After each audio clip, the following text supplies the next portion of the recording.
Popcorn World.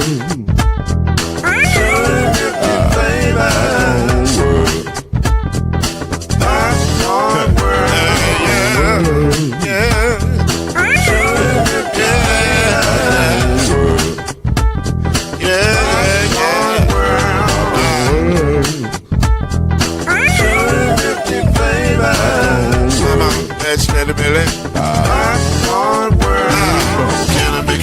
Yes, I can. So you can get this groove in the back of a can. You can make it around the world when the holes in your hand.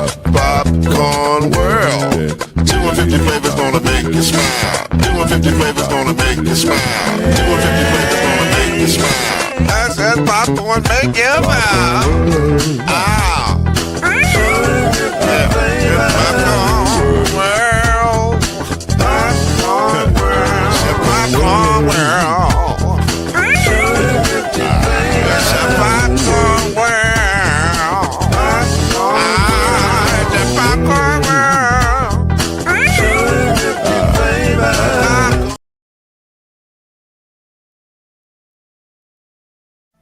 Scoop in, y'all, we got it. Scoop in, y'all, we got it. Scoop in, y'all, we got it. Scoop in, y'all, we got it. Scoop in, y'all, we got it. Scoop in, y'all, we got it.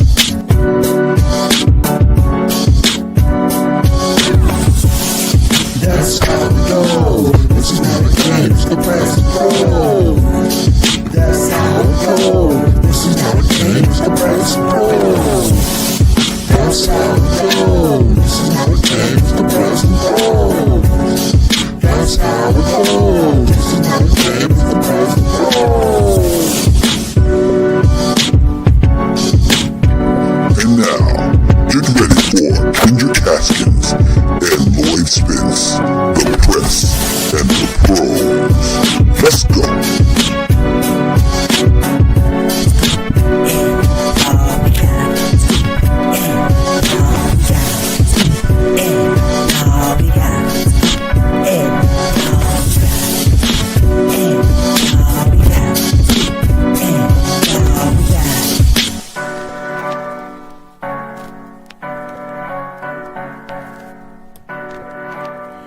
Yo, yo, yo, yo, yo, yo. That's what the hip hop people say. Yo, yo, yo, yo, yo, yo.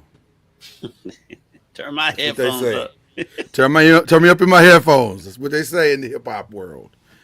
And then they adjust and drop a hot 16. That's how it works. So I'm just gonna forego that and get right into the show. My guy is back.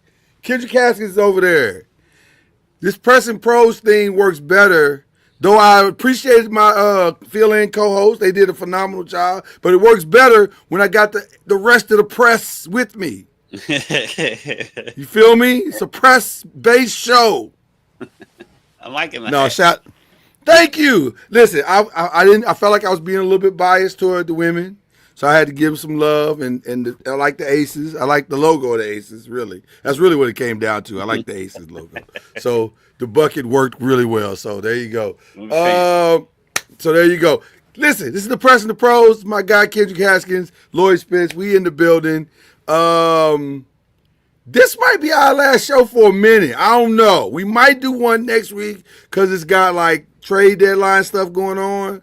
So depending on what happens, we'll see. But I don't know, though, because it's the 4th. Actually, no. We won't do a show next week at all. I just thought about that. It's the 4th. We ain't going to be here. Y'all on your own. Get your news how you get your news. Now, the week after that, maybe. One more, and then we're going to take a little hiatus. Because we got lives, man. Right. We got lives. We be doing stuff. and the NBA is pretty much, once trade deadline starts and free agency starts, it's pretty much over. It's good. And I tell you, all the trades going on right here before the draft have been crazy. It's been busy.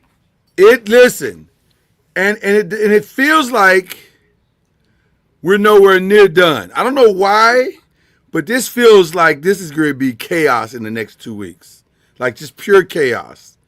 Yeah. So I'm very curious, but we predicted that though. We predicted that it was going to be kind of crazy.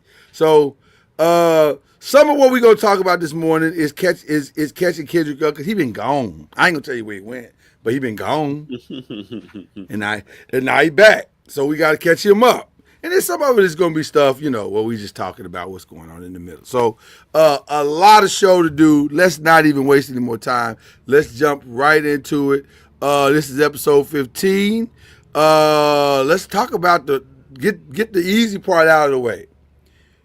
Phenomenal playoff. Yes. Fantastic 7 games. Horrible ending. Yeah. Through no fault of anyone. Fault of anyone. Just circumstantial, horrible ending. I hate seeing Halliburton go down. I got to be honest with you. Got a little teary-eyed because I was like, oh, my God, that is not. Because you instantly knew. Yeah. Oh, yeah. No question. There's no question. As soon as it went down, everyone in the NBA, everyone in the press, everyone who's ever covered a basketball game, especially in the last 10 to 15 years, was like, that's an Achilles. Yep. He's done. Especially when he started pounding the ground. Yeah. Because he knew. Yeah, and then when they show the replay, you can literally see it. Yeah, you can see it shaking. Shout out to 4K. I mean, it's like you see everything. You see everything. So it was tough. It was tough to watch. And then the game, that's probably the most anticlimactic final game 7 I've ever seen. Because the wind, for the first half, the wind was sucked right out of the building. Yeah, but the Pacers stuck with him, and by the Pacers having the lead at halftime, you still had a little bit of hope, and then the third quarter came, and the Thunder started pulling away in the third, and that's when it became anticlimactic. But like it took the wind out of the building when he went down, but the Pacers rallied initially. They were there. They were right there. It was still interesting. It's just they just couldn't hold up. It played out exactly how I thought once he went down. Like, I felt like the Thunder were kind of shaking a little bit and off their rocker. Like, so what do we do? Do we still try to win? Like, what? Like, they seem to be a little thrown off about how to handle it. They're young. Yeah, everything about the Thunder, the way they perform, they're just really good, but really young. But they're young, good kids, though. Is this the most talented young team we've seen in a long time? In a long time, yes. 20 years? Maybe. I mean, it's got to be one of the youngest champions. I haven't looked average age. They've got to be one of the. Oh, for sure. I think they are the youngest champion next to the Portland Trail Blazers of 77. I think it was. Yeah. So they are. This team is unique. And the crazy thing about it, as young as they are, we've seen them coming for a couple of years. Yeah, and that's true. Young. That's true. But here's what's interesting to me about them. I don't think they even understand exactly what they just did yet. Like, I still think there's a lot of room to grow and understand. Like, they kind of just, because they're so talented, they just was like, we're going to beat you? Like, and they beat you, and then it was over with. They were like, we won. Okay. It never felt like they really understood, like, oh, we coming to dominate. We about to get y'all. It was never that. It was just like, we're going to do the best we can, and this should work out. And that's how the celebration in the locker room was. It's like, oh, right. First of all, shout out to the celebration in the locker room. By far the funniest celebration ever. watching 12 grown men try to open bottles and then tasting beer for the first time. Let me just tell you, this was everything for me. It was hilarious. If you have not seen the videos, go back and watch the videos. Watching Alex Caruso give a tutorial on how to drink champagne is hilarious. He's the only person in there with any kind of age on him. And like both of the Jalen Williams kids, it was like they were in high school. Like no clue.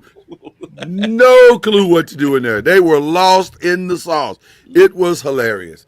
So your thoughts about going in the next? Well, maybe don't play that completely out. Let's say it this way: your thoughts of them repeating for next year. Is it too early to think that they can, or do you see them as a? Given the recent history of the league, they're not. Right. We've had 7 straight champions, and so given how the league is going right now, they're not going to. But if there's a team set up to do it, it's them because we said they're so young. They still have picks. They still have picks to go through. And they can. I could have Big swore moves I heard taken. somebody say yesterday 15 number ones. Something like I that. could be wrong about that, but it's I don't something think like it's that. that many, I'm not but far off. yeah. And so they are set up to repeat now. Once Dallas gets healthy, it's going to be interesting. And it's so funny because it's coming into fruition. Because I said, and I think you pretty much agreed with me at the time that Nico is going to come out ahead in that trade.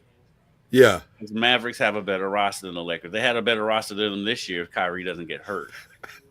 So, You're going to laugh at this. Here's what they have. They have 4 first-round picks in this draft. 4 in this draft. Then they have, it's insane. God, man, this is insane. So they got a lot of picks. They're gonna be just. By the way, that is also the blessing and the curse because reality is. Doesn't matter how many first-round picks you have, you can't sign everybody long term. So they're going to be swapping people in and out of this franchise for the next 10 years, like people change their clothes. I think their core is going to be SGA, Jalen Williams, and Holmgren, and then I think they're just going to be filling in around those 3. Say that again: SGA, Jay Williams, and Holmgren. And Holmgren. No Dort in your mind.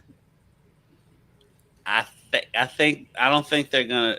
I think he's gonna be more of a supplementary where they'll keep him until it's time to pay him big time because they don't have to because they've got all these picks and they can trade and they can trade and if they want to go out and get a whale they can go do that and so I think I don't get me wrong I'm no disrespect to Lou Dort I think he's a great 100%.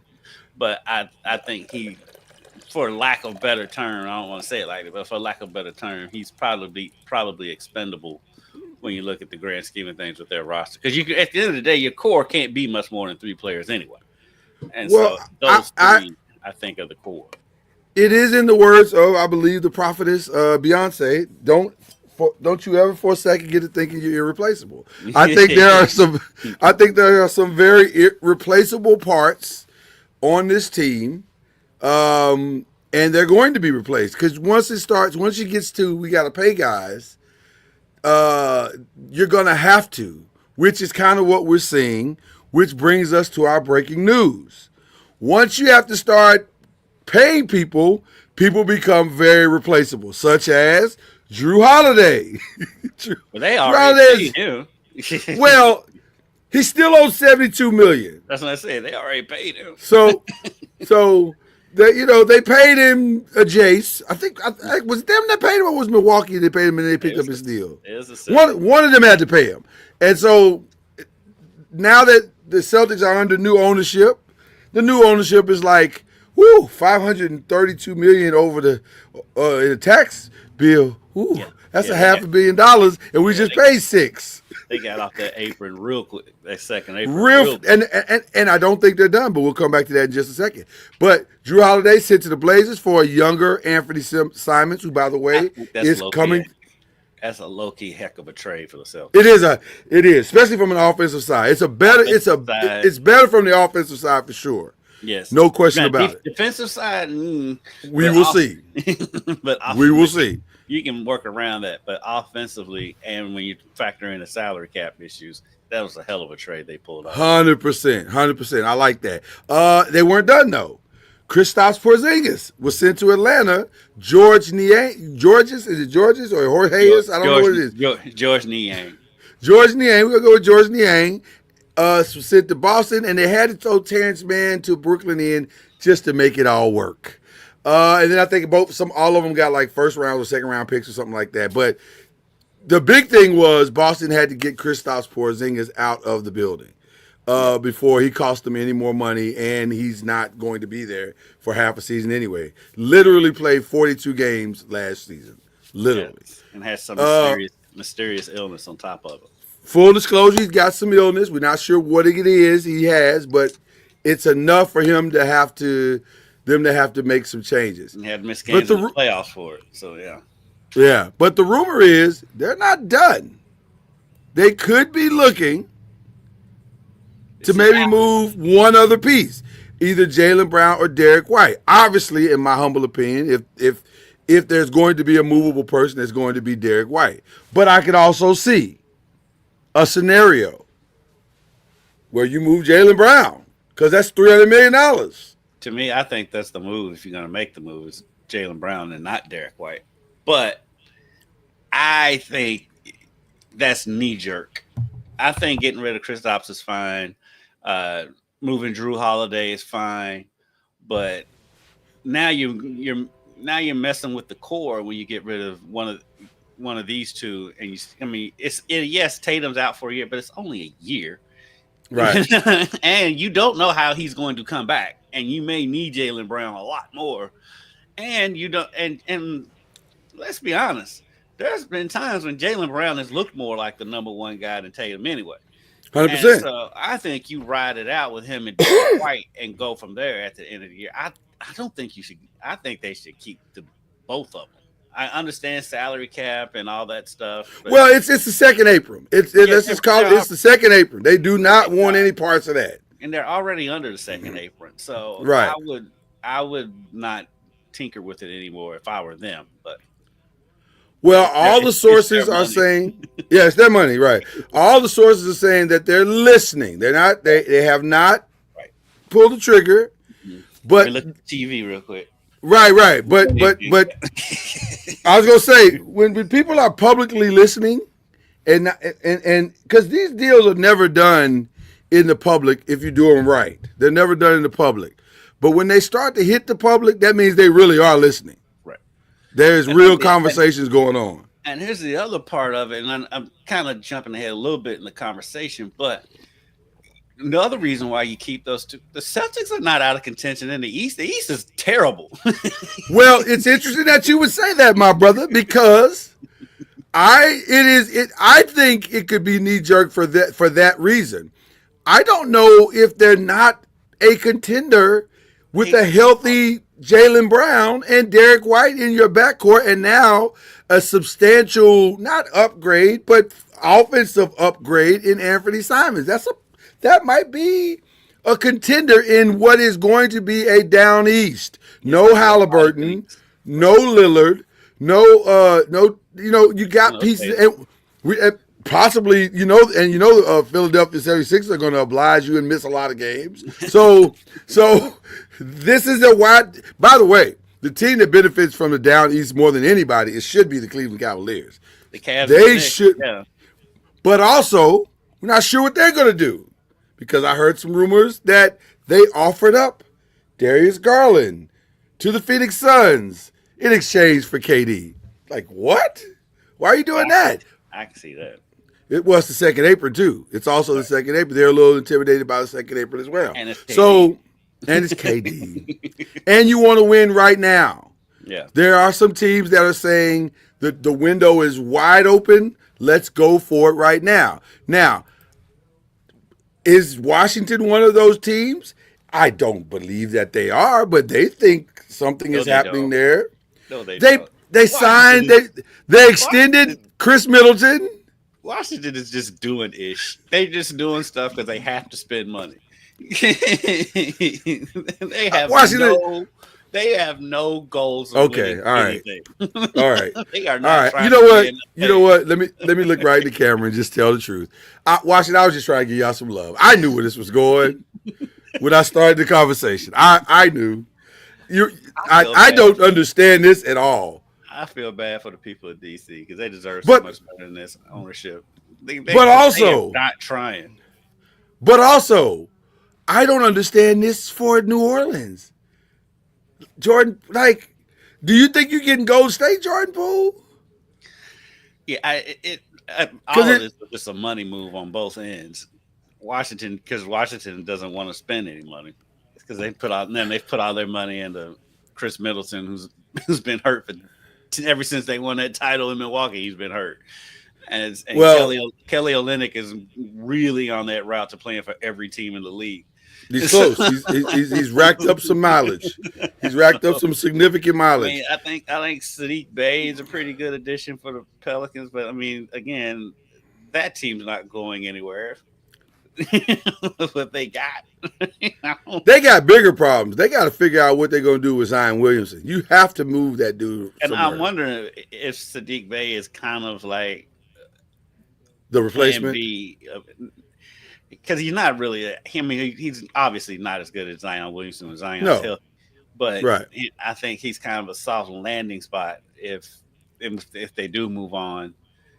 Uh, and it brings him forward under this the apron or And it's whatever. cheaper. It's All of this, much cheaper. all Yeah, of yeah. this whole move right here was just a financial thing. It's not a winning thing. Not at all. Not at all. By the way, I forgot to mention this about the Drew Holiday thing. From all reports that I've seen and from very, very credible sources, he is pissed that he's in Portland. Oh, really? That's the word. That's the word that was used. He is pissed. I'm quoting now. So he may not be staying there. So stay tuned to that move as well, because that may just be a temporary transitional place. And he may, if he hits open market, like if it's a buyout situation and they hits over market, that could be an interesting piece for somebody, especially a contender. Lakers. Yeah, for sure. Lakers could use him. For sure. So that, just keep your mind on that. But that was an interesting one that went down. I do want to get your opinion on the other two that went down. KD to Houston is interesting. There are mixed opinions about what they had to get up to give him. I'd love to hear your opinion. So just quick review: KD for Dylan Brooks, Jalen Green, which, by the way, I'm also hearing this is a temporary stop for him, because you don't need him. He's not a benefit to you at all. Unless you can get rid of Bradley Beal, then maybe you keep him. But it doesn't feel like they're going to keep him.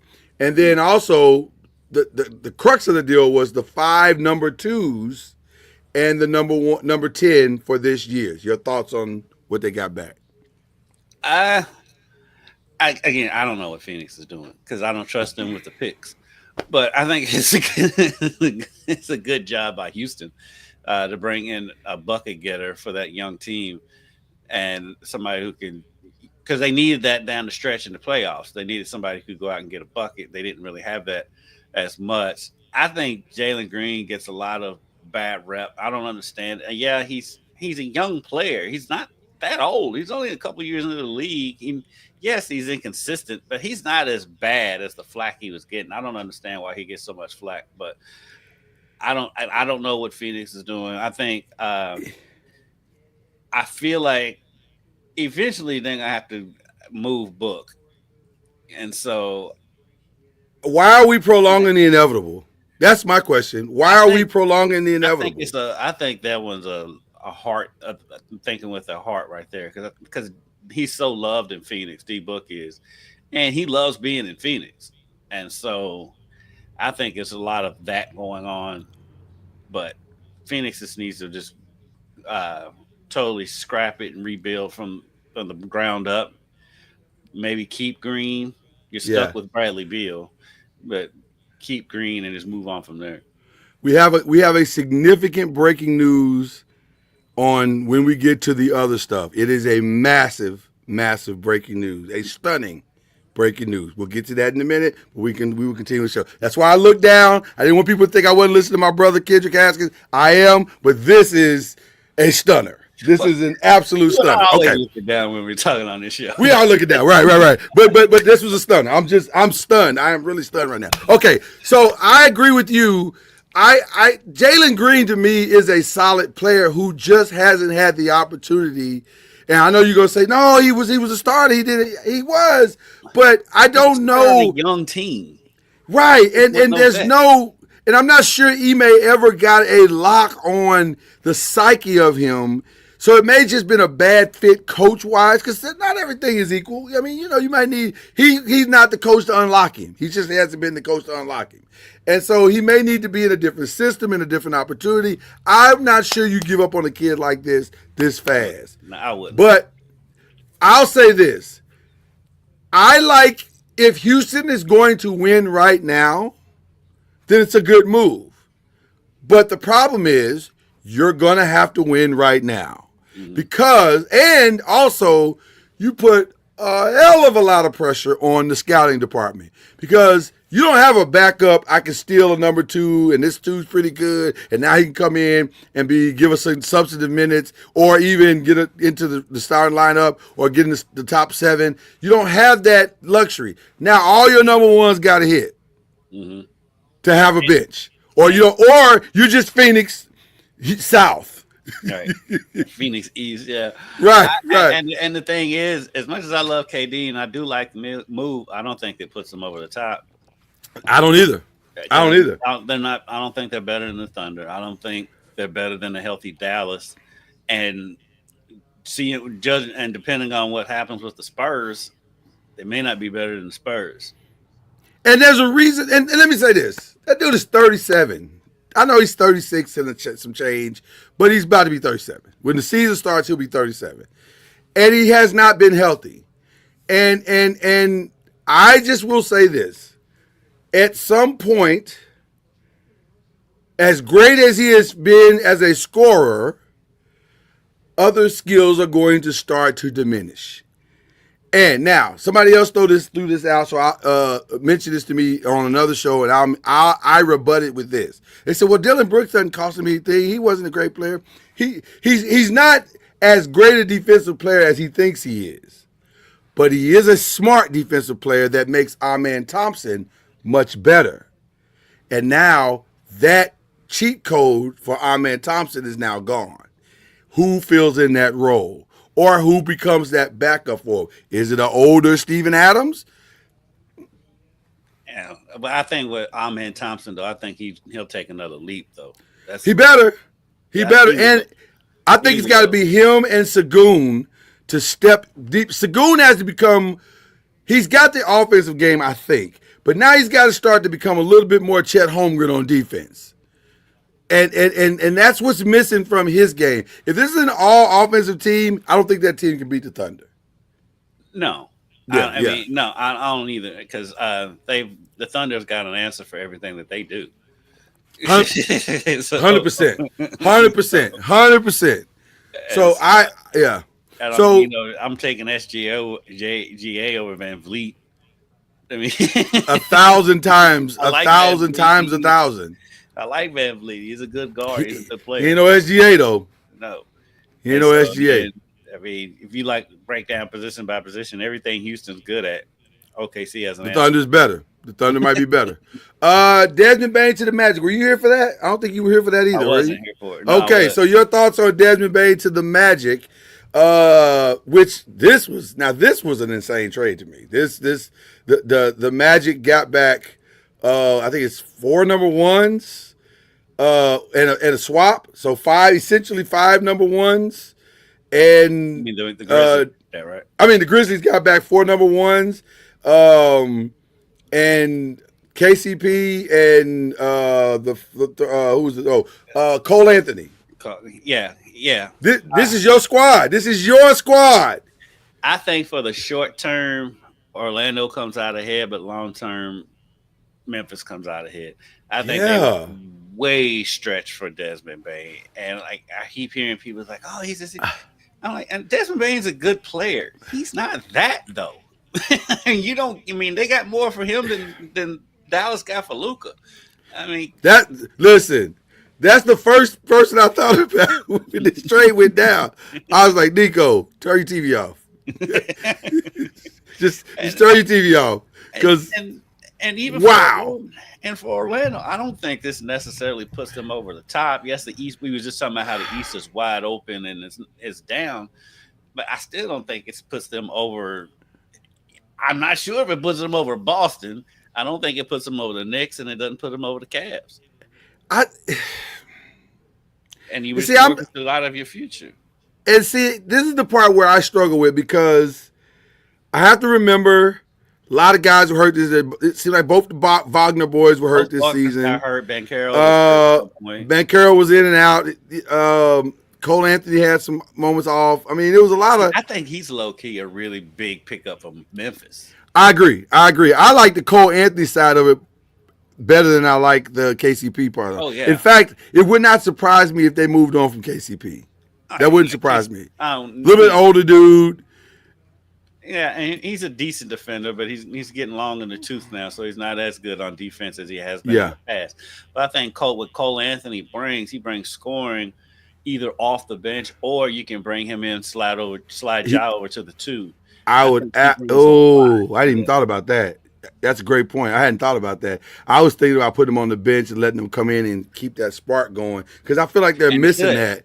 And they personally could do that, but when they bring him in, they bring him in with Ja rather than. Well, I definitely would close with that. I'd close with Ja and Cole, even though it's a little bit of a defensive liability on a little bit, but that's why you have KCP. You got to stop us too, right? And that's the thing. And speed coming down the floor.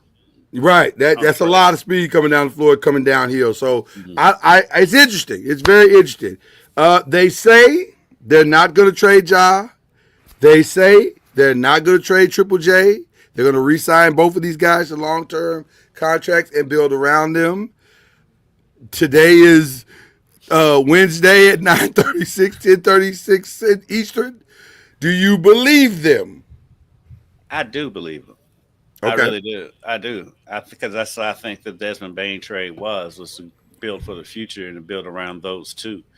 Okay. And I mean, let's be honest, and people have been saying this stuff. Stephen A. was wild for saying it, but he's not wrong.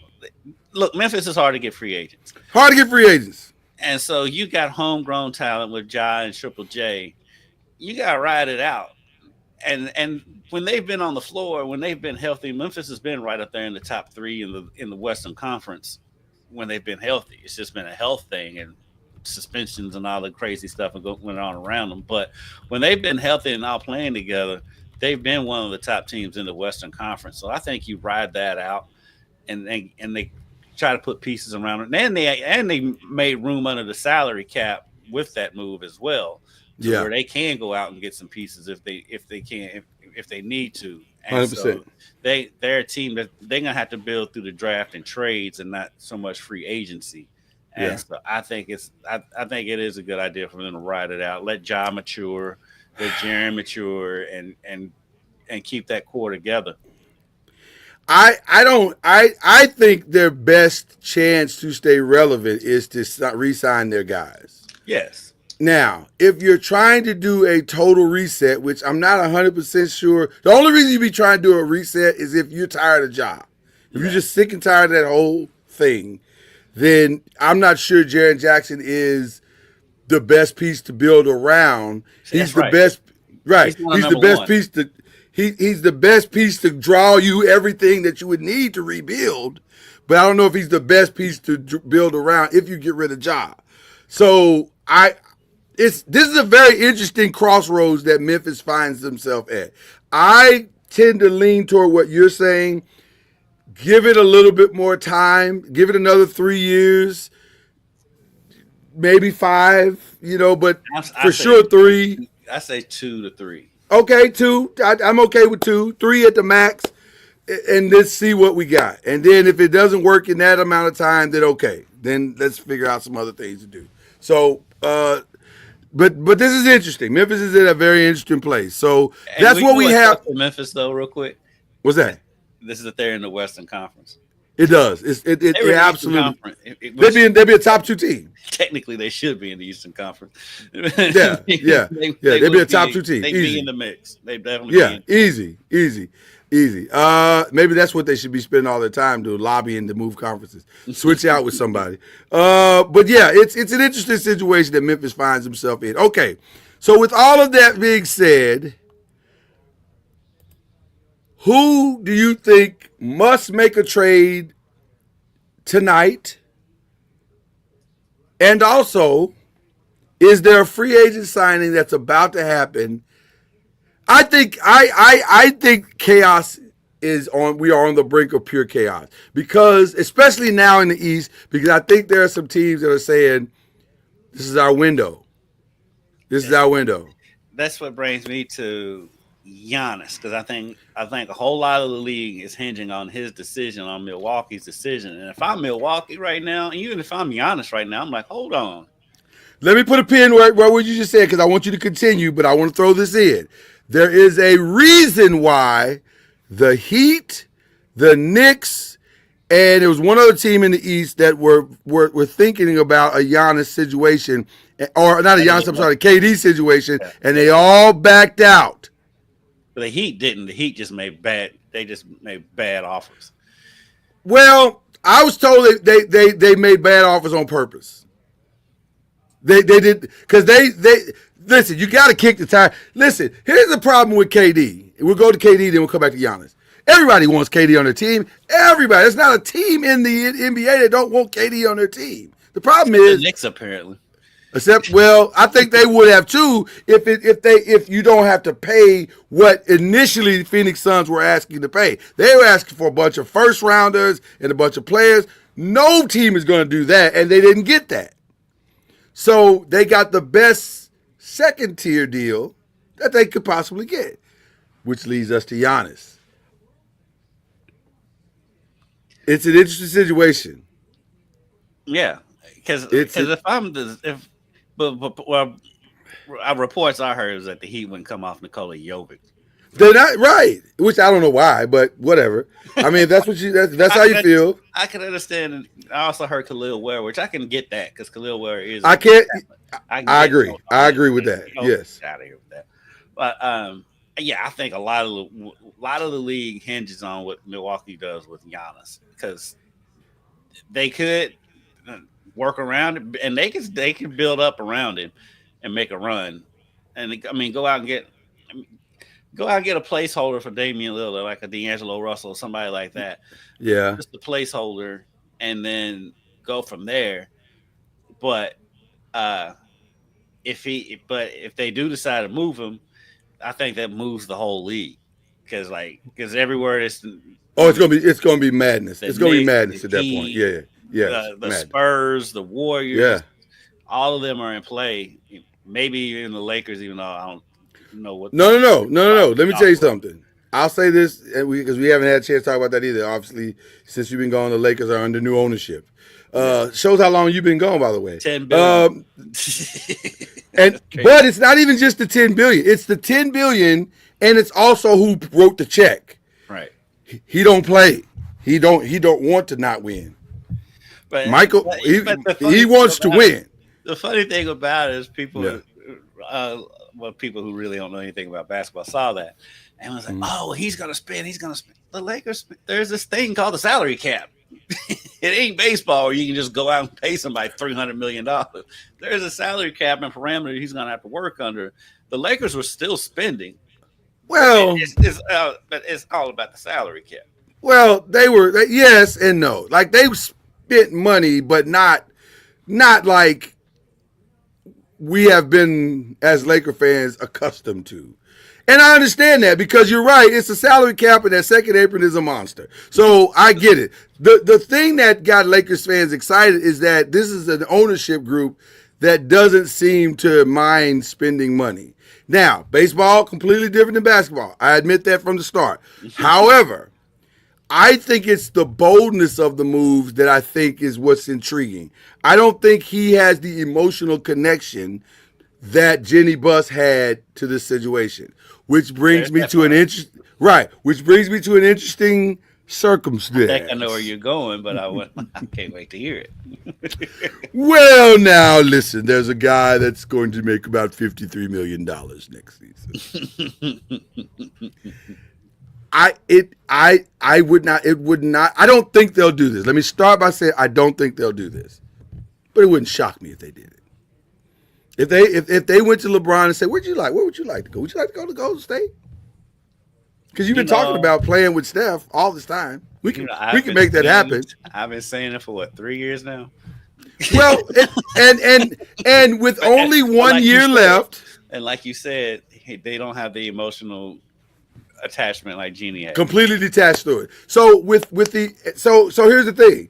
If you're the Lakers and you can go get Draymond Green, bring him back, and then go out and get a Giannis.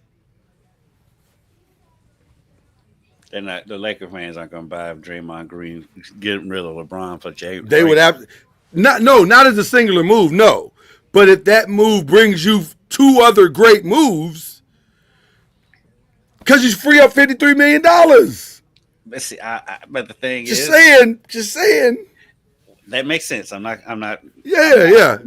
I'm not quarreling with it. My thing is, what if Golden State comes up off of Draymond for Giannis, which I think could happen.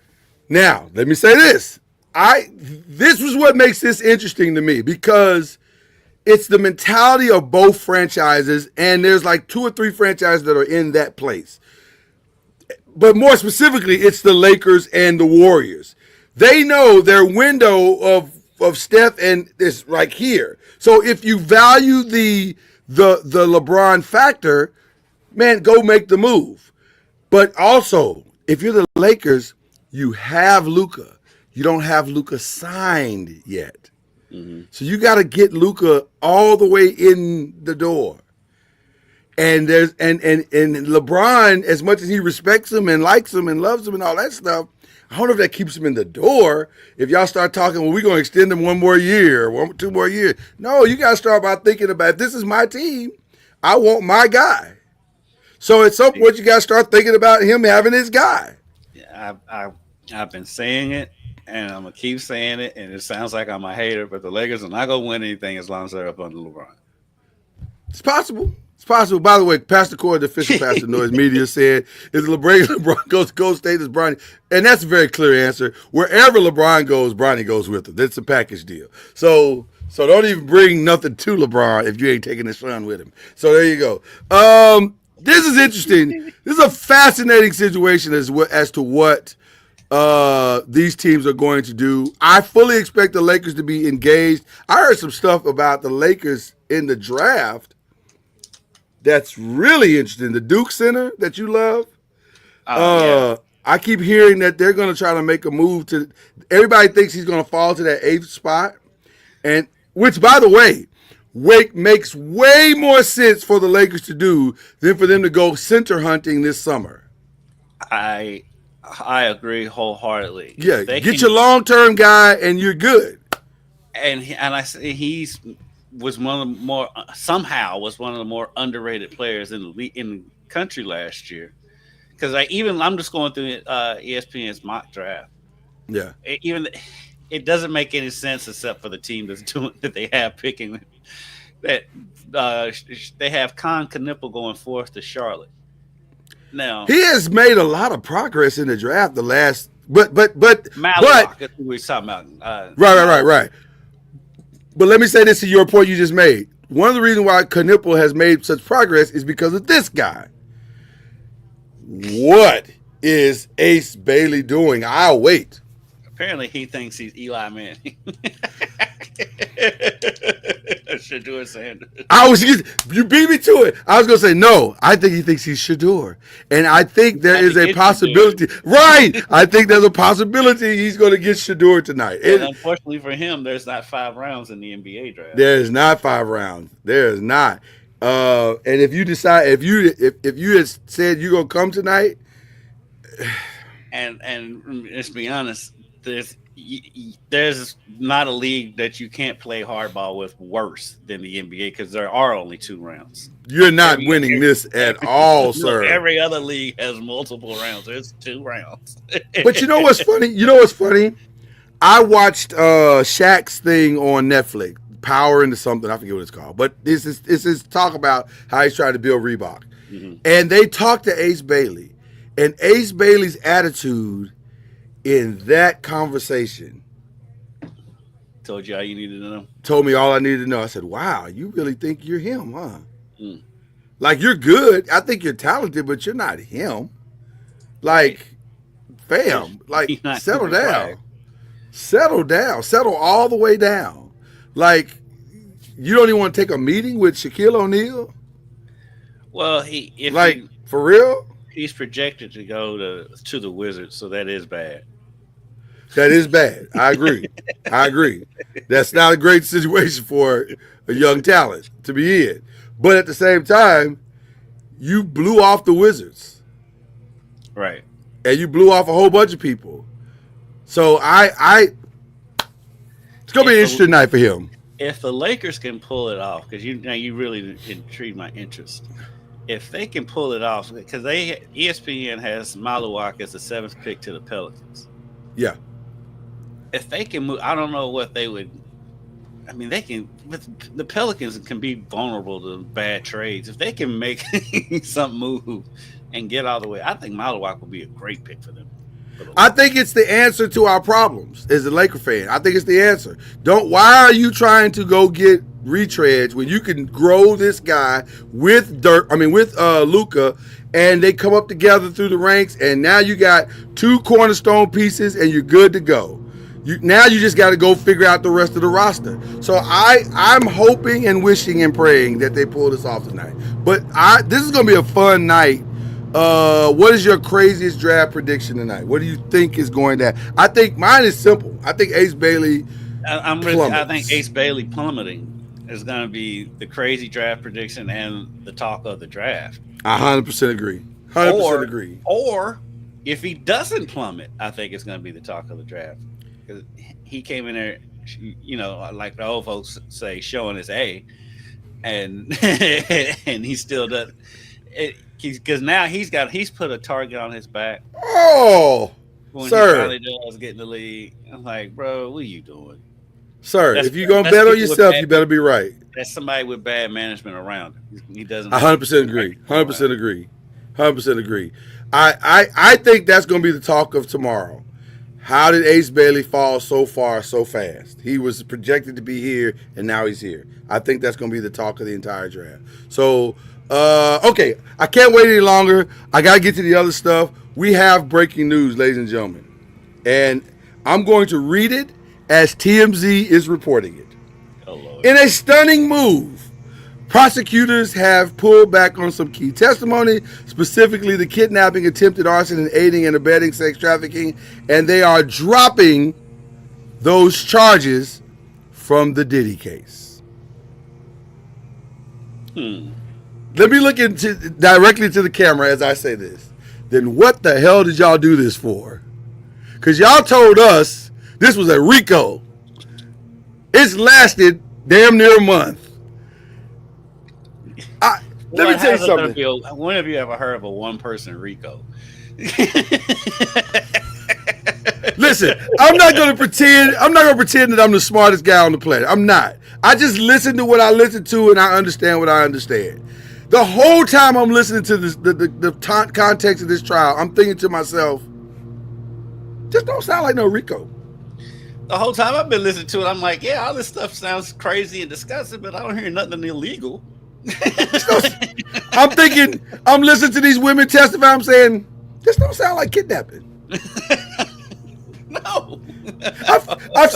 I've read about kidnappings. Just don't sound like it. Yeah. He ain't have a gun in nobody's head. He didn't threaten nobody's life. He said, hey, would you like to come do this thing? I don't know. Okay, I'll do it. That's not kidnapping. Right. That's not kidnapping. Stuff's crazy. It's wild, but it's wild. I don't hear nothing that I'm like, that doesn't sound illegal. Now, let me say this, and I agree with you, Kendrick. Diddy is a disgusting human being in every sense of the word. Now, some of you say, he just like what he like. No, he is disgusting.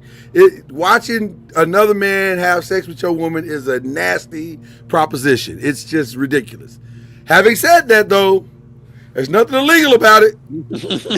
Right. Right. That's what I'm saying. I don't hear anything illegal about what I haven't. That's what, and my wife and I were going back and forth about this the whole time. And we're talking about she is just disgusted by this guy, and I am too. Let me be clear, I am too. But I'm trying to help her to understand. I'm saying, sweetheart, I need you to start wrapping your head around this real quick. He's going to get off from some of these charges. No, there's no way. I said, kid, I stud in my limited study of the law. I don't hear anything illegal. I haven't heard anything that he's done that's illegal, other than the drugs, buying drugs. But it's just buying it. That's not a federal charge to buy drugs. People buy drugs all the time for recreational purposes. That's not a federal charge. It's a fair charge, but it's not buying with. They haven't charged him with buying with the intent to distribute. That's my point. Right. That's right. That's my point.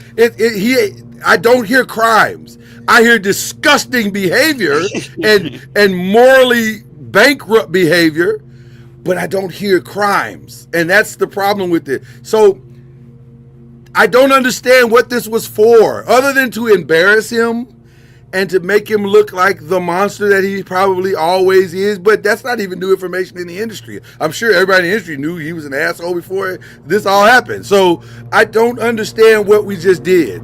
Like, what was this an exercise in? I'm stunned. I am stunned that the federal government got this wrong. To use the words of our president, it was a witch hunt. And but I don't understand why. It's like more. I hate to keep saying the same thing over and over again, but the more and more I heard, I was like, I don't hear a crime here. I could be wrong. I mean, I'm not a legal expert, and I don't have no kind of law degree by any sorts of imagination. But I don't hear crimes. I haven't heard kidnap. I haven't heard. Selling narcotics. I haven't heard actual trafficking, any of that stuff. Well, so to be fair to the story, the prosecutors are now trying to focus the scope of the conviction on just sex trafficking and forced labor. Again, I have not heard anything forced. And I guess technically, if you're paying for prostitutes, I guess that constitutes for sex trafficking, I guess. But it's not forced. I have not heard anything forced. I think the best that they might be able to get is the sex trafficking. Maybe. That may be able to, and even when they get it, I don't think it's going to be. It's not going to carry. No. He may not spend a day in prison, because even after all this is over with, he may just time served. He'll get time served, and also he'll call his good friend Donald Trump and say, "Hey man, how much is it gonna cost me to get out of jail?" And he'll quote him a price, and that'll be the end of that. So I'm stunned that they wasted our time. This has been a complete waste of time. It appears. I'm not stunned by anything wasting when it comes to wasting our time, and also a distraction to all of us. And also that part. So let's. Wow. Okay. I just had to throw that out there, guys. That's broke while we were on the show. All right. This broke yesterday that we are very close to a men and women's NCAA basketball tournament of 76 teams. Now, to make this clear to everybody listening, it only means that they're adding basically 8 teams to the mix on both sides. Now, that's a significant upgrade for the women, because that's probably 12 for the women, right? Because they still running 64, aren't they? Or they do opening.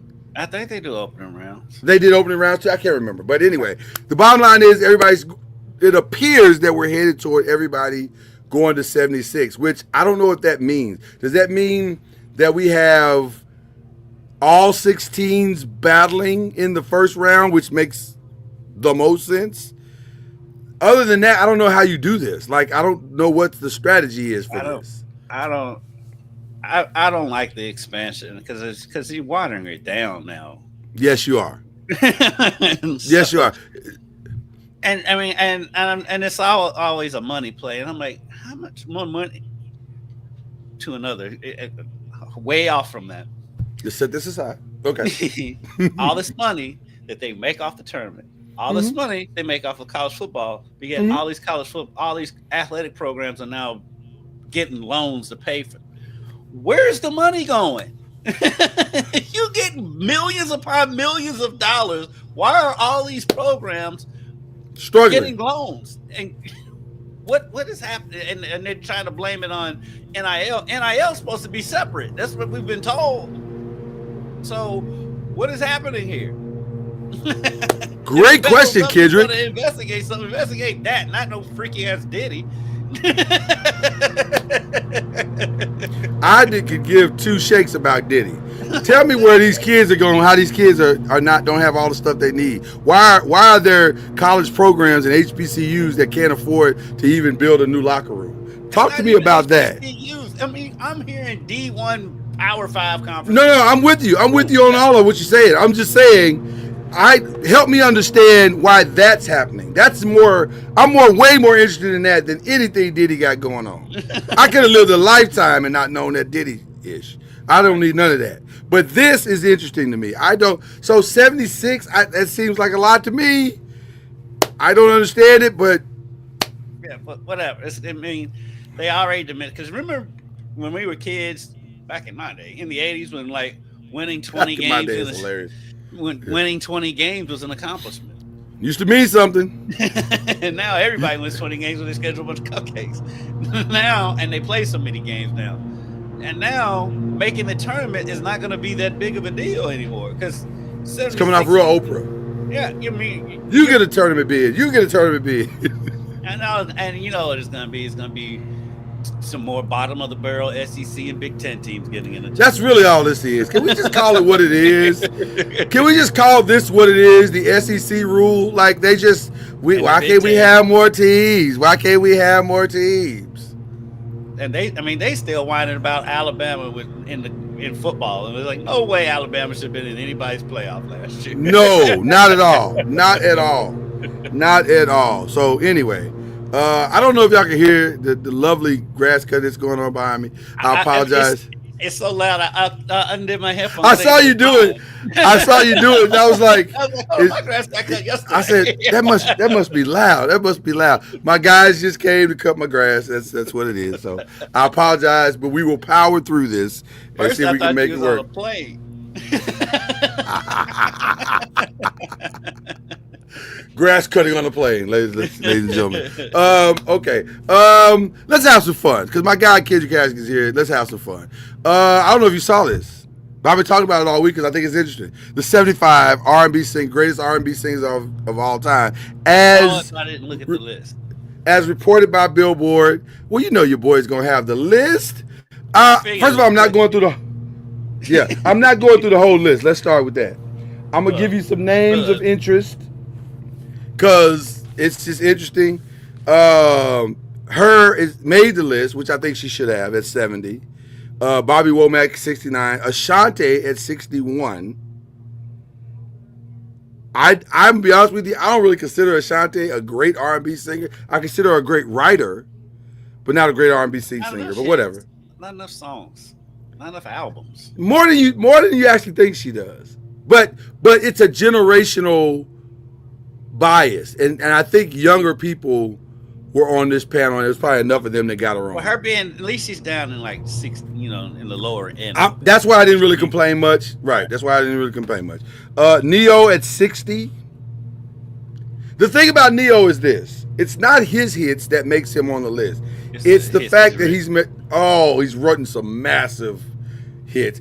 Arguably, he wrote Beyonce maybe one of her biggest songs, Irreplaceable. So it's like stuff like that you have to kind of put Neo on the list. This was just fun. Tevin Campbell at 57. That was just fun. I like that. It's high for Tevin. Tevin ain't been relevant in 20 years. Might be longer than that. Might be 30. He's at 57, so I didn't complain much. 57. Put those two ahead of Tevin Campbell. Yeah, I agree. John Legend at 50 in front of Rick James. Charlie Murphy. Yeah, Charlie Murphy. I think I'd have put John Legend. I think I'd have reversed it maybe. I'd put John Legend higher than 50. Higher than 50? Okay. I love John Legend, so I can't argue with that. Lauryn Hill at 49 is interesting. Me? See, that's my problem. I don't know. What is Lauryn Hill? That's the real question. Is she R&B or is she hip hop? Because I heard the album. It was as much hip hop as it was R&B. I'm gonna give you a controversial take. What Lauryn Hill is overrated.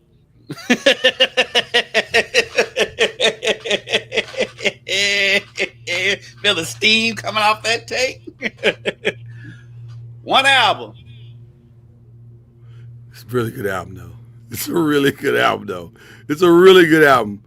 You can argue that one album. Oh wow! Now, I'll match your one take with an equally hot take. You could argue that her one album as a female hip hop artist is better than every female hip hop artist album that's come out the last 10 years. I'll give you that. And reason why I say because it's one album. Because it's the one album. She has the potential and the talent to be that, to do all of that, but she didn't. She didn't. I mean, I know she had her personal struggles, but and also a ton of kids. Right. And just being honest. And then gets mad when people talk about her being late. I'm like, you are my time.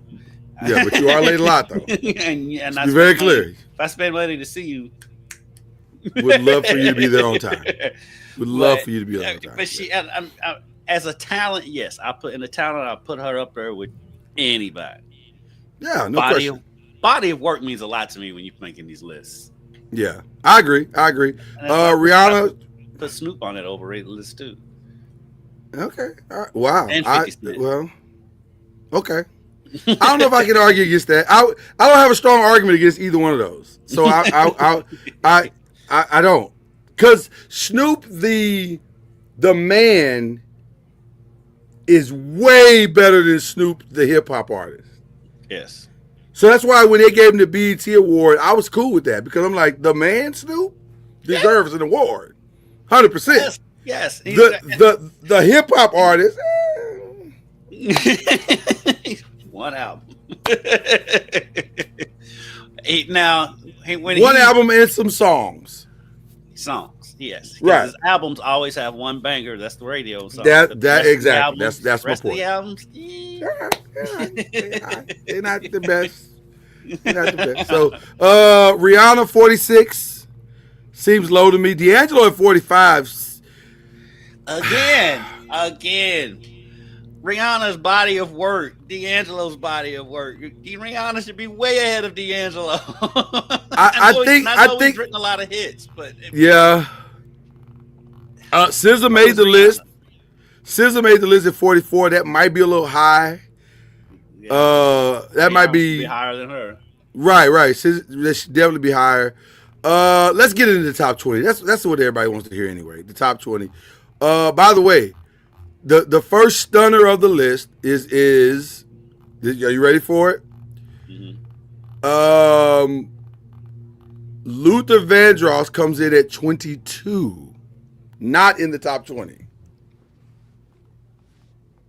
I don't know how that happens. So immediately I'm like, okay, this better be a damn good top 20. This better be a damn good top 20. A lot of credibility is on the line for 21 through 1. I'm just saying. Luther ain't in the top 20 of all time. That's crazy. So here we go. Donny Hathaway is a good start. That's 21. That's a good start. Good start. Otis Redding, I don't think I would put either one of them ahead of Luther. I don't even put Otis Redding in R&B. He's more blues. Like blues, not R&B. He's the blues of rhythm and blues for sure. Yeah. For sure. But he's got some historically great songs. Yes, he does. And no disrespect. I put him in a different group, but still don't put him in blue. Smokey Robinson at 19. Body of work. Longevity. Body of work and the pen. Yeah. Smokey might be the original Neo. Yeah. And longevity. Might be the original Neo. Yeah. Al Green at 18. I can see Al Green at 18. Not ahead of Luther. I'm okay with Al Green being in the top 20 period. So I'm okay with that. Yes. Janet Jackson at 17. Not ahead of Luther. Not ahead of Luther. Not ahead of Luther vocally. Pop, though. Yeah. Again, it's a different category. She does have some R&B bangers. I give her that. But she does, but she's pop. She's pop. I agree. I completely disagree with this 1,000%. Mary J. Blige is 16. No, no, no, no, Another hot take. no. Overrated. Never been a Mary J fan. Another one. I know our ladies watching the show are going to be upset with me. 100%. Never been a Mary They J. are. She just screams. But also, She just screams and hollers. She doesn't sing. I would have put Mary J. on a hip hop list before I put her on a pure R&B list. She's not. You know what? The more and more I think about it, I can see her being in the top 20. Even though I'm not a fan. I'm not a fan. Let me see who Listen, else as far as hits and popularity, she deserves to be in the body top of 20. work. Yeah, there's Right. body of work. Yes, Just- that's why she's up there as body of work. But Right. Personal preference, no. Right. Didn't get this one at all. Isaac Hayes, 15. Don't get that at all. Don't understand it at all. At all. Other than the pen. The pen is big time though. Right. The pen is amazing. It's amazing. But I don't understand top 15. That seems a little high, especially over Luther. Like, and over Luther and over Rihanna, if we're being honest. Yeah. Curtis Mayfield, 14. I get that. Now, you know I love me some Curtis Mayfield. Curtis, I get that. I can't argue against that one. Sam Cooke at 13. Can't argue with that one. May have the single greatest. Right. May have the single greatest song ever written in The Change Gonna Come. You know Maybe. what? I love Curtis Mayfield, and I think he's properly. I'm stunned that he is properly rated because he's always been underrated to me. And Yeah. to see him that high makes me feel good because Makes you feel good. Always been underrated. Yeah. Usher is at 12. I'm fine with that. I don't It's know hard if to I argue understand against Cook, but I can. It's hard to argue against him not being in the top 12 though. Like he probably has earned his spot. Ray Charles, 11. Might be too low. But I don't know where. But here's the problem with Ray Charles. I'm not 100% sure where to put him. Because he's not necessarily R&B. He does everything. Yeah, He does everything. He does R&B. He does pop. He does country. He does everything. I'm not sure he should be on. He should be on a list where he's like. These are just musical geniuses. A musical genius list. Yeah, him and Stevie Wonder and stuff like that. Him, Stevie Wonder, Prince. Those guys need to be on their own list. Yeah. Marvin Gaye is 10. Don't have any issue with that. Yeah, I'm fine with that. Yeah. R. Kelly at 9. It's hard. It's wildly uncomfortable. It's uncomfortable, but accurate. You cannot deny it. You cannot argue the music, which is what's frustrating about it. You cannot argue every time I hear an R. Kelly song, I get so angry because I'm like, damn, you R. Kelly, I should be listening to this right now. You wince. Every time you hear it, you wince. It's wildly uncomfortable. Wildly uncomfortable. Okay, so I don't have an issue with that. Mariah Carey at 8. Pop. She's not an R&B singer. She's pop. I don't love it. I don't love it at 8. But I get it. Put her ahead of Rihanna or Luther. I don't either. I think you wildly, grossly underestimate both Curtis those Mayfield. artists. Yes, 100%. Now, this is where it gets tricky for me. Prince at 7. Again, he's another one of those like Ray Charles and Stevie Wonder. Yeah, yes, he should be on this list. But also, he's more pop. He's pop. Yeah, he's pop and rock, and he's everything. He does it all. So I don't know. That's a tough one. This is a tough one. James Brown is 6. Yeah. I don't know. That's pretty high for James Brown. It depends on what you're saying R&B is. Right. Because he ain't got no slow bangers. Like, he don't have no... Right. It's an aggressive form of R&B. Yes. It's basically rap before rap. Exactly. There's a reason why there's a reason why James Brown is one of the most sampled artists in the history of hip hop. Because that was wildly okay. Whitney Houston at 5. I know. right. Whitney Houston at 5. I think I'm fine with that. But also pop. Yeah, but Also, like she's got both though. Like Saving All My Love, that's R&B. I get it. I Will Always Love You is arguably the biggest song ever pop. written. It's actually a country song. Right. That she R&B'd. But I don't have an issue with that. Her first album was more R&B than it was anything. Strictly it had R&B. some Yeah, pop yeah. in there. Yeah. I It was mostly R&B. It's very pop, but everything else is... Now, modern generation is about to lose their mind. Beyonce, 4 on this list. pop. Here's the challenge I've always had with Beyonce. I don't deny her greatness to this generation. It is without question and without, conversation. You cannot argue that she is heads and shoulders above everyone in her generation. I get frustrated when you start to historically place her at the top of the list. I don't see her at the top of this list. And I think there is a revisionist history towards some of our legends that because Beyonce is so far ahead of everyone in this generation that they want to place her ahead of everybody, period, which I don't think you can do. Which brings us to the next 3, the top 3. You ready for this? Yes. Michael Jackson is number 3. Pop. He's literally called the king of pop. That's actually his moniker. It's the king of pop. However, I will give you this caveat. He does have a lot of R&B bangers. Like Remember the Time is a ton. You Rock My World is a banger. Yeah. Lady in My Life is a banger. Yeah. By the way, I have an interesting story to tell you here about Lady in My Life when we get later on in the show, but don't let me forget that. But I'm okay with 3. Aretha Franklin. If you really think about it, real quick on Mike. Yeah, go ahead. Off the Wall and Thriller are more R&B. That's R&B. Yes. That's R&B. 100%. But they more R&B. 100%. Aretha Franklin is number 2. Number 2. So I know you're wondering now, who is number 1 if Aretha Franklin is number 2? Hold on, give me a second. I'm gonna try to let that sink in, because Aretha is R&B. Now she had a couple of pop moments in the 80s. Yeah, she's the queen of R&B. That's literally her moniker, the queen of R&B. So if she's 2. But when I say the name of number 1, it'll make sense. Is it Stevie?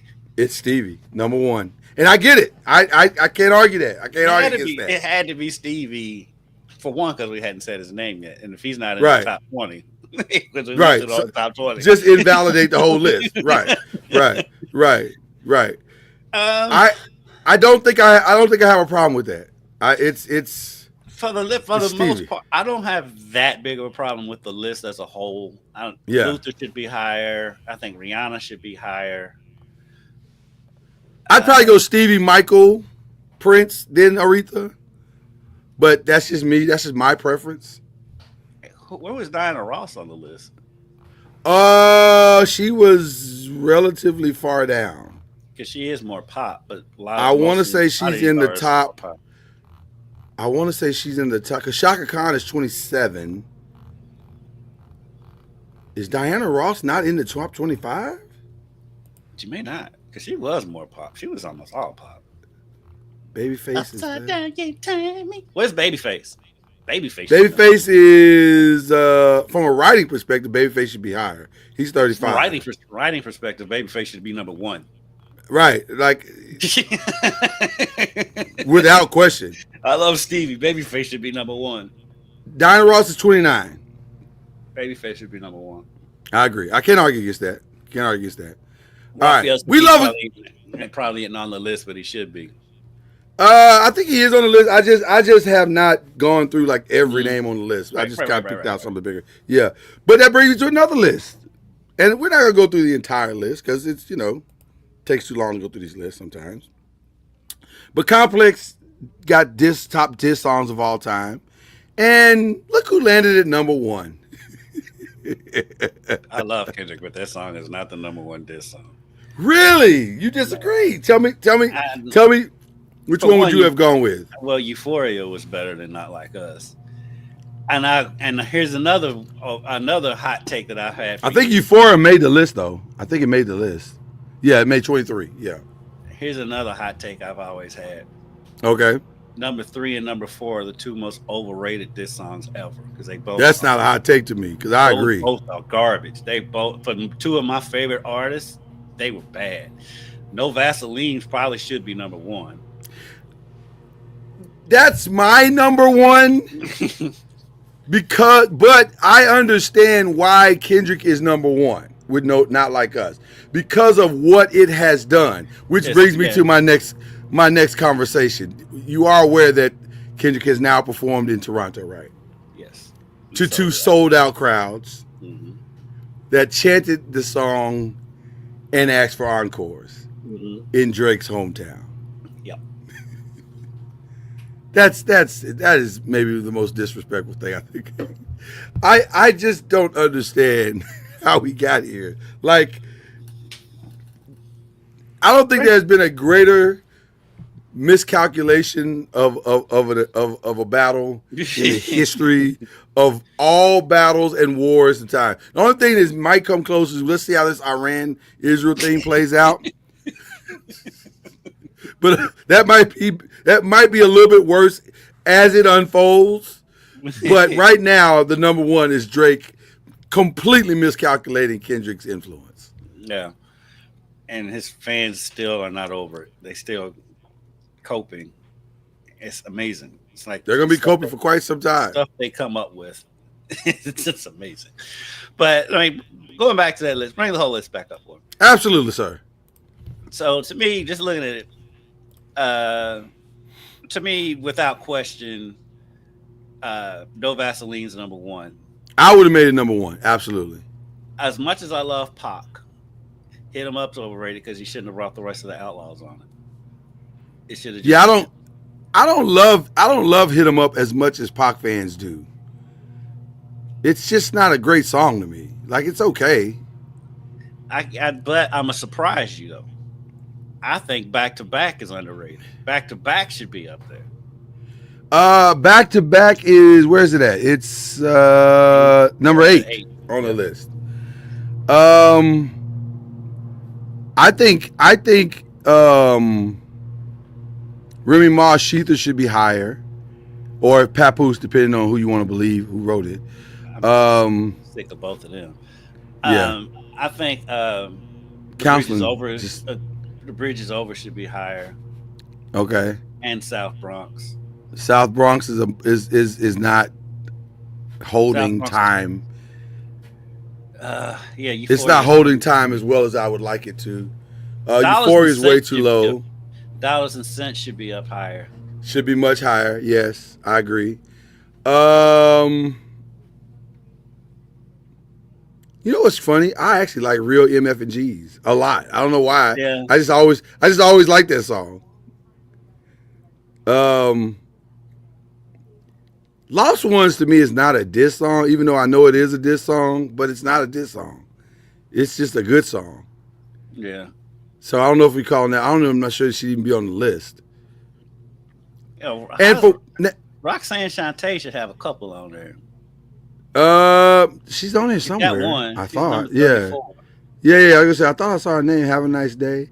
Well, also, what in her answer, Roxanne? Yes.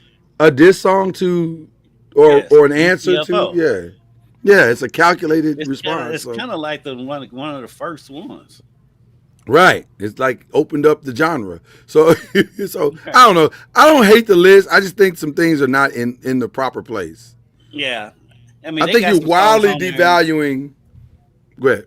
They got some songs on there that I wouldn't expect to be on the list, like UNLV. I wouldn't expect. Yeah, I don't think that. It wasn't because it wasn't such a commercial success. That's why I'm surprised it made the list. No disrespect to them. I'm just surprised it made the list because I agree. I'm surprised they heard it. I agree. I think you gotta have some measure of success or buzz for it to make the list. But I think they got some people on here just because, which I get it. And then how's If How you're to doing 50, Rob? Because like I'm not a 50 Cent fan, but how's How to Rob not on there? yeah, he went after everybody on that. Yes. I mean that's how we first heard of 50 Cent.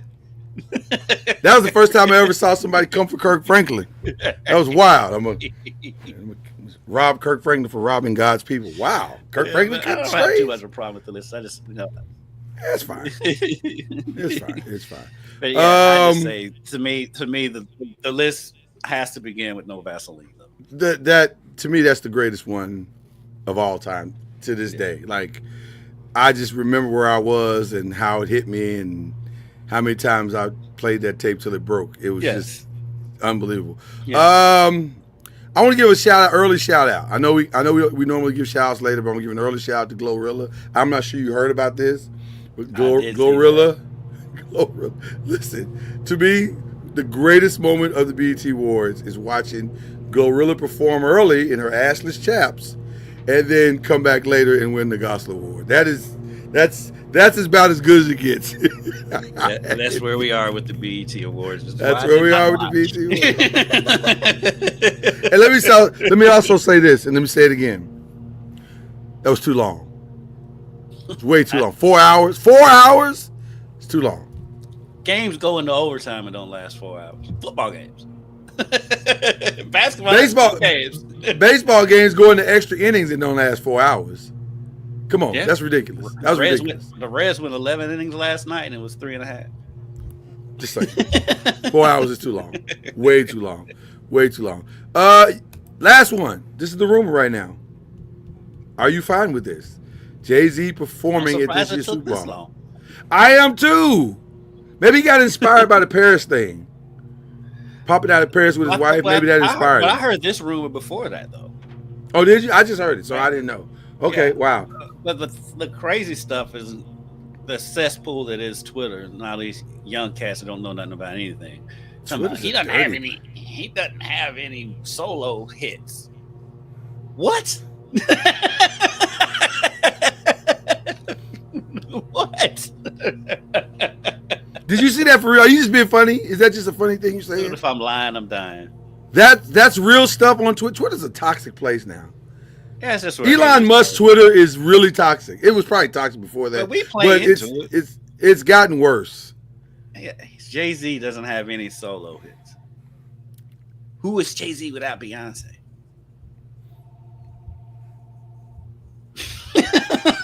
Who's Jay-Z without Kanye? I don't even know how to respond to that. I just I'm to the point now. If you weren't born in 1985, I don't want to. No earlier. We can't. We're not the same. I don't want to hear anything you have to say. We don't need to talk. We don't need to talk about music. We don't need to talk about nothing. We're good. We are good. We are good. Okay. So that's what's going on, and then we got a special surprise that I'm not even sure Kendrick knows about. This is interesting breaking news stuff, and it all starts in July.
I'm so excited about this because we don't have. I just wanted to do something very, very different in reviewing music, and I'll tell you what sparked this, Kendrick. I don't know if you saw this, but there was a story online where someone said Thriller would be a perfect album if it didn't have the lady in my life. And I'm I like, saw that, and I was like, what? I was like, what? What That's Gen Z That's one of my millennial favorite- came up with that's that one of my nonsense? I songs. said, Again, he was born any later than 1985. Your opinions on anything in the 90s. don't matter. They don't matter. I said Thriller might be the first or one of the only historical no skip albums. Like, you got a great album when Baby Be Mine is the worst song on the album. Mm, And that would be somebody else's all-time hit. right. For Mike, that's just a throwaway. So that got me to thinking, we need some order in the courtroom. And so I'm bringing on my friends, to record with me on this podcast to talk about albums that we love and, and also to review new stuff. So like our first episode, I got my homeboy coming with me, and we're going to review the Carter 3. Is it a no skip? And No. also, right, I already have an answer. But also we're going to review the new Lil Wayne Carter 6. So, and I'm sorry. I heard Carter and I stopped. I heard Carter 3. I meant Carter 6. You need to skip the whole second half. Of it. Well, I got a lot of thoughts on the Carter 6. Just, man. So every week we're gonna have a new review, and we'll compare old school to new school. We may do lists like what we did today. So I mean, it's just gonna be a fun music review show. And hopefully I can get you on that one as well, Kendrick, because I know you love the music, my guy. I know you love the music. So we're just going to have fun with all of it. That's the goal of me these days. I just want to have fun with the stuff I do. And no skips and we have a no skip system. To me, an album being no skips is the highest form of praise I can give it. I can push play and sit back and just enjoy the album. There's not many of those, though. There's not many. 3 outside of Thriller, 3 come to mind for me. Okay. Off the, just literally first. The first one is gonna crack you up. Okay. The first 8 Ball and MJG coming out hard. Listen, that is one of my wife's favorite groups of all time.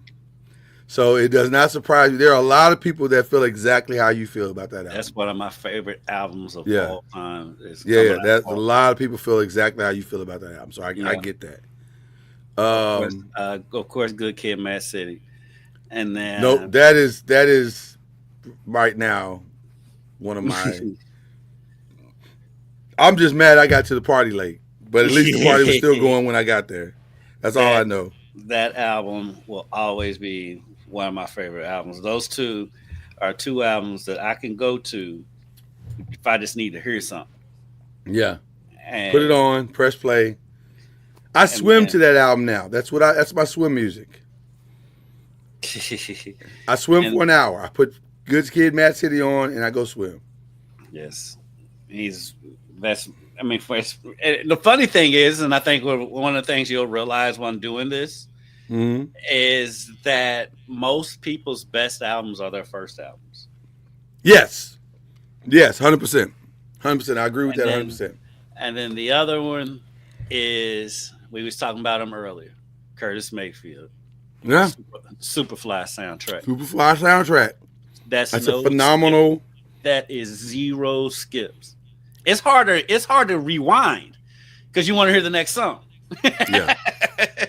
And one of the things I hope that this podcast does is that it pushes people back to older music that they may have missed.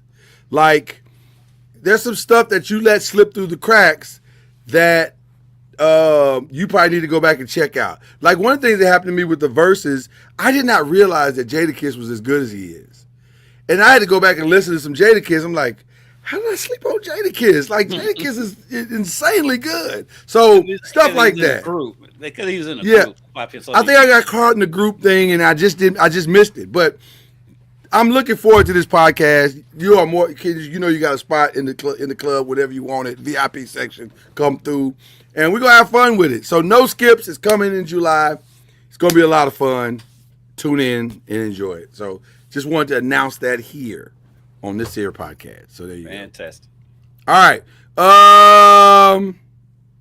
I think that's it. That's all we got. Other than shout out, I think that's it. Shout out to the prosecution of the Diddy trial for wasting our time. All right, I got that out of my system. Go ahead. You can give an actual shout out now, Kendrick.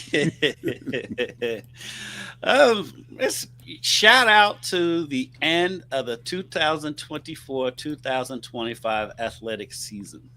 The games that started in 2024 are now finally over. Now the Game 7 just ended. So shout out to OKC Thunder. Shout out to the Florida Panthers.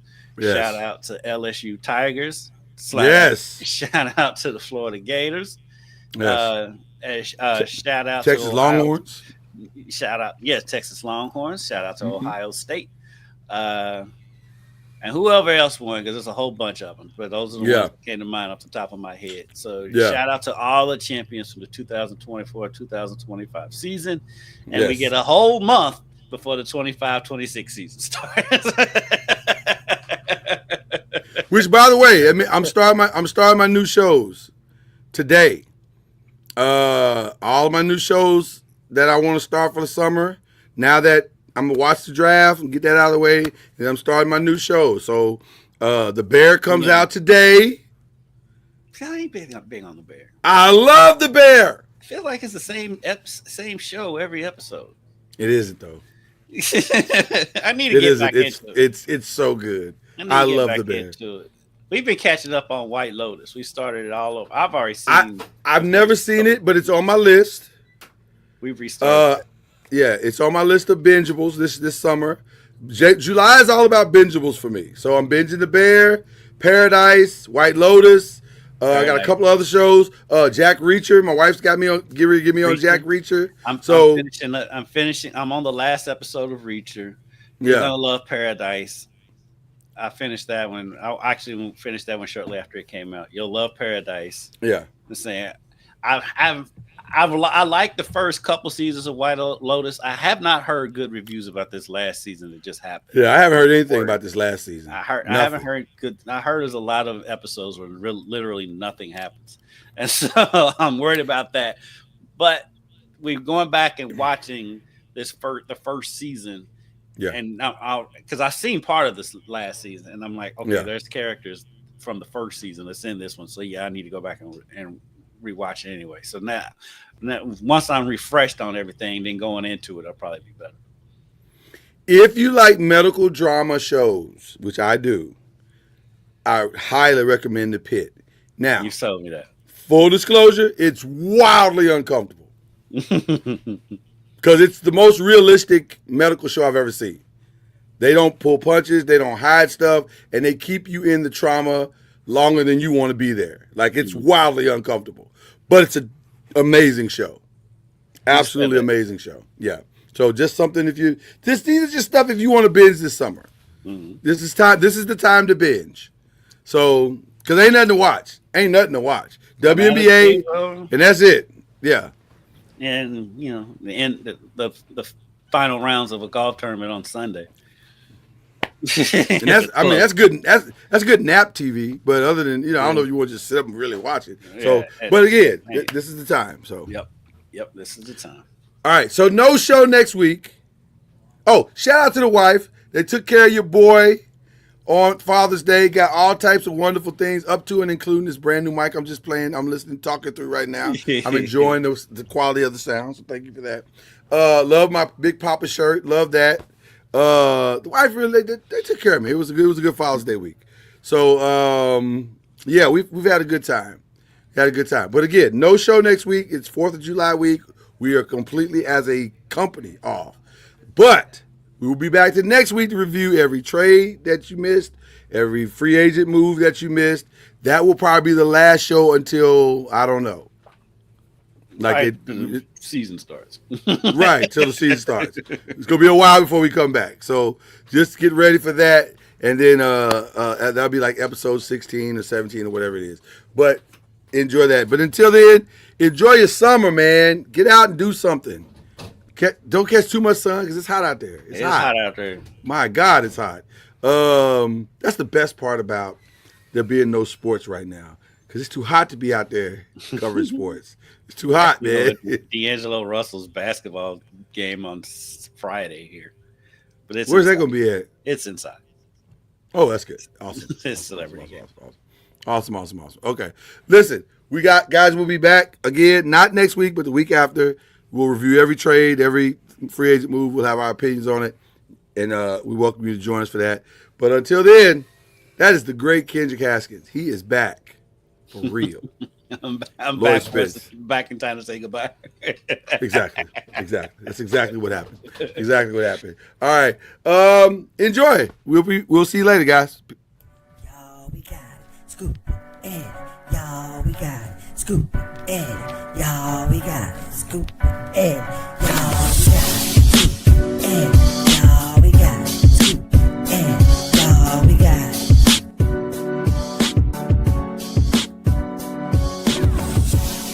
That's how we go. This is not a game, it's the best.